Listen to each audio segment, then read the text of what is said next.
दोस्तों, welcome to my YouTube channel. आज मैं आपको ट्रैपिस्ट सोलर सिस्टम के बारे में बताने वाली हूँ। यह हमारे सोलर सिस्टम से 40 लाइट ईयर दूर है और इस सोलर सिस्टम में जितने भी प्लैनेट्स हैं, वे सारे प्लैनेट्स हमारे सन और मरकरी के डिस्टेंस के अंदर ही आ जाएंगे। इससे आपको पता चल ही गया होगा कि ट्रैपिस्ट सोलर सिस्टम के सारे प्लैनेट्स एक दूसरे से काफी नजदीक है। यह सोलर सिस्टम हमारे सोलर सिस्टम से बहुत नजदीक सिस्टम में से होगा, जहां पर एलियंस लाइफ हो सकती है। सिंस यह हमसे 40 लाइट ईयर दूर है, तो नियर फ्यूचर में हम वहां तक विजिट नहीं कर पाएंगे, क्योंकि वहां तक विजिट करने में हमारे पास उतनी एडवांस टेक्नोलॉजी नहीं है। पर जेम्स वेब टेलीस्कोप जैसी टेक्नोलॉजी से हम उस सिस्टम के प्लैनेट्स के बारे में काफी जानकारी ले सकते हैं। अब मैं आपको ट्रैपिस्ट सोलर सिस्टम के बारे में विस्तार से बताऊंगी कि क्यों यह सोलर सिस्टम हमारे लिए स्पेशल है। तो चलिए सबसे पहले स्टार्ट करते हैं ट्रैपिस्ट सोलर सिस्टम के स्टार से, जिसका नाम ट्रैपिस्ट 1 है। यह एक रेड डॉर्फ स्टार है जो हमारे जुपिटर प्लैनेट से थोड़ा ही बड़ा है, पर जुपिटर से कई गुना भारी है। रेड डॉर्फ स्टार हमारे गैलेक्सी में सबसे कॉमन स्टार है और हमारा क्लोजेस्ट स्टार प्रोक्सिमा सेंटोरी भी एक रेड डॉर्फ स्टार है। रेड डॉर्फ स्टार बहुत ज्यादा ठंडे होते हैं। इसका मतलब यह है कि इनका टेम्परेचर हमारे सन की तुलना में काफी कम होता है। किसी भी लाइफ की पॉसिबिलिटी के लिए रेड डॉर्फ स्टार उतना अच्छा नहीं होता, क्योंकि जो प्लैनेट्स रेड डॉर्फ स्टार के गोल्डीलॉक्स जोन में होते हैं, वो उस स्टार के बहुत ही कम डिस्टेंस पर होते हैं, जिसके कारण वह प्लैनेट उस स्टार से टाइटली लॉक्ड होता है। इसका मतलब यह है कि उस प्लैनेट का एक साइड हमेशा उस स्टार को फेस करेगा और दूसरा साइड हमेशा अंधेरे में रहेगा, जैसे कि हमारा मून अर्थ से टाइटली लॉक्ड है। गोल्डीलॉक्स जोन किसी भी स्टार से उस दूरी को कहते हैं जहां पर अगर कोई प्लैनेट हो तो उस प्लैनेट पर पानी लिक्विड स्टेट में होगा। मतलब कि वह स्टार उस प्लैनेट को उतना हीट देगा जिससे कि वह प्लैनेट पूरी तरह से गर्म ना हो जाए, और ना ही इतना कम हीट देगा कि वहां पर पानी बर्फ बन जाए। अगर हम अपने सन की बात करें तो हमारा अर्थ हमारे सन के गोल्डीलॉक्स जोन में आता है। किसी भी लाइफ को होने के लिए लिक्विड वाटर एसेंशियल है, यानी लाइफ की पॉसिबिलिटी उस प्लैनेट पे मैक्सिमम होती है जो प्लैनेट अपने स्टार के गोल्डीलॉक्स जोन में होता है। ट्रैपिस्ट 1 स्टार एक टिपिकल रेड डॉर्फ स्टार से थोड़ा अलग है।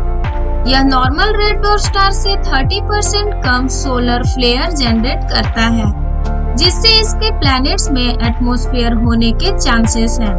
हैविंग सेड दैट, अब हम ट्रैपिस्ट 1 स्टार के प्लैनेट्स की बात करते हैं। ट्रैपिस्ट 1 के 7 अर्थ साइड प्लैनेट हैं, जिससे साइंटिस्ट बहुत सरप्राइज्ड हैं। इन 7 प्लैनेट्स में से 6 प्लैनेट्स ट्रैपिस्ट 1 के गोल्डीलॉक्स जोन में आते हैं। ये सारे प्लैनेट्स एक दूसरे के इतने नजदीक हैं कि सबसे दूर का प्लैनेट्स ट्रैपिस्ट 1 स्टार से केवल 90 लाख किलोमीटर दूर है।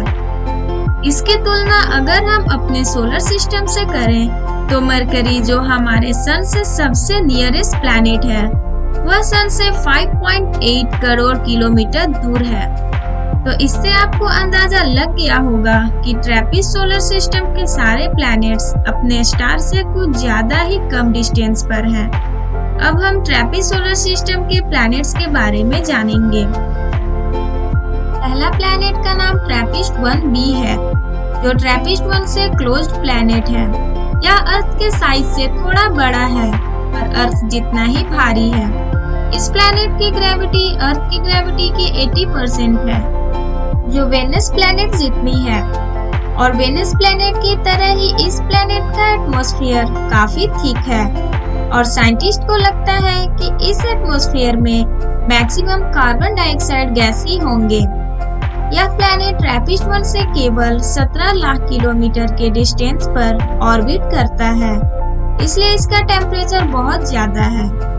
ट्रैपिस्ट 1b पर एक साल केवल 36 घंटे का होता है, इसका सरफेस टेम्परेचर 500 डिग्री सेल्सियस से लेकर 1700 डिग्री सेल्सियस तक हो सकता है। तो यहाँ हमारे अर्थ जैसा लाइफ होना पॉसिबल नहीं है। ट्रैपिस्ट-1c नेक्स्ट प्लैनेट है, जो ट्रैपिस्ट-1 से 24 लाख किलोमीटर दूर है। इसका साइज और मास हमारे अर्थ से 10% ज्यादा है।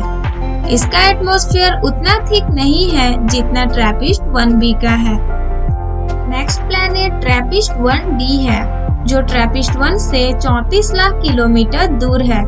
इस प्लैनेट को अपने स्टार का एक चक्कर काटने में केवल 97 अर्थ आवर लगते हैं। ट्रैपिस्ट-1d प्लैनेट अर्थ और मार्स के मिक्सचर जैसा प्लैनेट है, क्योंकि यह अर्थ से 30% छोटा है और अर्थ के मास का केवल 30% है। इसका मतलब इसकी ग्रेविटी अर्थ की ग्रेविटी के आधे से भी कम है।